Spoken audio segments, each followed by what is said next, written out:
பிரியமானவர்களே, இயேசுவின் நாமத்தினால் உங்களை வாழ்த்துகிறேன்.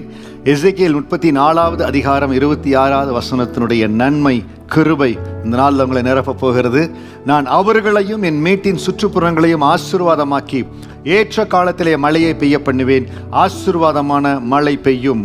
ஆண்டவர் தம்முடைய ஜனங்களுக்கு காலங்களை சகாயமாய் மாற்றி ஆசீர்வாதமான மழையை பெய்ய பண்ணும்படியாய் அவர் முடிவு செய்கிறார். அவர் செய்கிற காரியம் என்ன? அவர்கள் மேட்டின் சுற்றுப்புறங்களையும் ஆசீர்வாதமாக்கி, அவர்களையும் மேட்டின் சுற்றுப்புறங்களையும் ஆசீர்வாதமாக்கி ஏற்ற காலத்தில் மழையை பெய்ய பண்ணுவேன். நம்முடைய வாழ்க்கையில் அந்த ஆசீர்வாதத்தின் மழை கடந்து வரணும் அப்படின்னா நம்மை ஆண்டவர் உருவாக்கணும். நம்ம சுற்றி இருக்கிற காரியங்களை, நிறைய காரியங்கள் ஆண்டவர் மாற்றத்தை கொண்டு வரணும். ஒரு சில வேளைகளில் நம்முடைய வாழ்க்கையில தாழ்மை ஆண்டவர் கற்றுக் கொடுக்கணும், பணிவை கற்றுக் கொடுக்கணும். நம்மை அறியாமலேயே நமக்குள்ள சில வேளை பெருமைகள் இருக்கலாம். நம்மை அறியாமலேயே ஏன் பலத்துல நான் செஞ்சிடலாம்.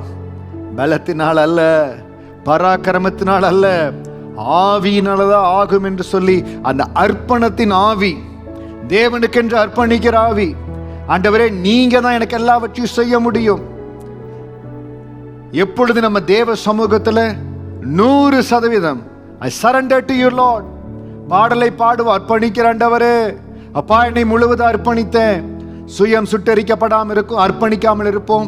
இன்றைக்கு அப்படி அர்ப்பணிப்புகள் முழுமையா இல்லாததுனால தான் சில வேளைகள் ஆண்டவர் நம்ம மேட்டின் சுற்றுப்புறங்களை ஆசீர்வாதமாய் மாற்ற, நம்மை மாற்ற ரொம்ப டைம் ஆகுது.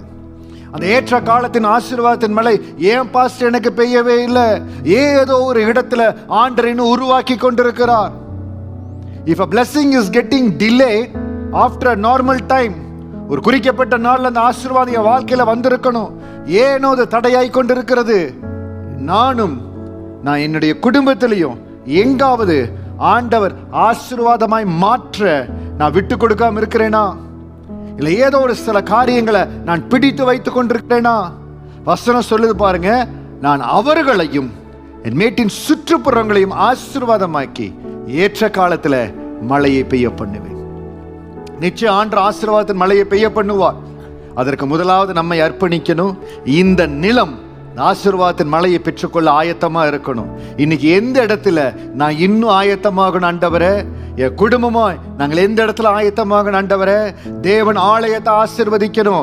ஆலயம் எல்லா வகையிலும் தேவனுடைய நன்மையை பெற்றுக்கொள்ள ஆயத்தமா இருக்கணும்.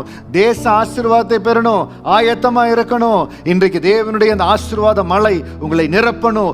எந்த இடத்துல தேவன் உங்களை ஆயத்தப்படுத்த விரும்புகிறாரோ, எந்த இடத்துல தேவனுடைய விருப்பத்தின்படி காரியங்கள் நடக்கணும்னு விரும்புகிறாரோ, அதை கண்ணு கருத்துமாய் பார்த்து அன்றே we'll prepare ourselves. ஒரு பரீட்சைக்கு கடந்து போறோம், எவ்வளவு ப்ரிப்பேர் பண்றோம், ஆரம்பத்திலிருந்தே ப்ரிப்பேர் பண்றோம். எப்போ எக்ஸாம் வரப்போகுது, என்ன செய்ய போறோம், ப்ரிப்பேர் பண்றோம். கர்த்தருடைய வேலையில் அப்படி ப்ரிப்பேர் ஆகிறோமா? கர்த்தருடைய காரியங்களுக்கு அப்படி ஆயத்தமாகிறோமா? உதாரணத்துக்கு சொல்ற, ஞாயிற்றுக்கிழமை ஆராதனைக்கு போறோம். ஆராதனைக்கு குறித்த நேரத்தில் நீங்க ஆலயத்தில் இருக்கிறீங்களா? கர்த்தர் உங்களுக்கு கொடுத்திருக்கிற நேரத்தில் ஆலயத்தில் இருக்கிறீங்களா? இன்றைக்கு ஆவிக்குரிய சபையின் ஒரு பெரிய சாபம் என்னன்னா, அந்த குறிக்கப்பட்ட நேரம். அது சின்ன காரியம்தான். ஆலயத்திற்கு யார் வருவதில் ஆயத்தத்தில் நேர்த்தியா இருக்கிறார்களோ அவர்கள் மற்ற காரியத்தில் நேர்த்தியா இருப்பாங்க. ஆலயத்தில் வருவது எங்க தடைபடுகிறார்களோ, எங்கோ ஏதோ காரியத்தில் தடை இருக்கும். சின்ன காரியம்தான், it is a small thing. ஆனால் ஆவிக்குரிய டிசிப்ளின் அவசியங்க. தேவ சமூகத்தில் இன்னைக்கு ஒப்பு கொடுங்க.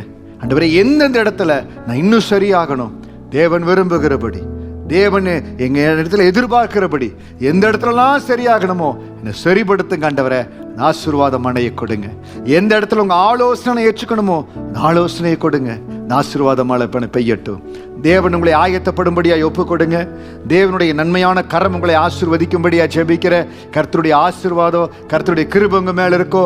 ஆயத்தத்துல கேர்ஃபுல்லா இருங்க. நான் சொன்னேன், கடிந்து கொள்ளுதெல்லாம் எடுத்துக்கொள்ளாதீங்க.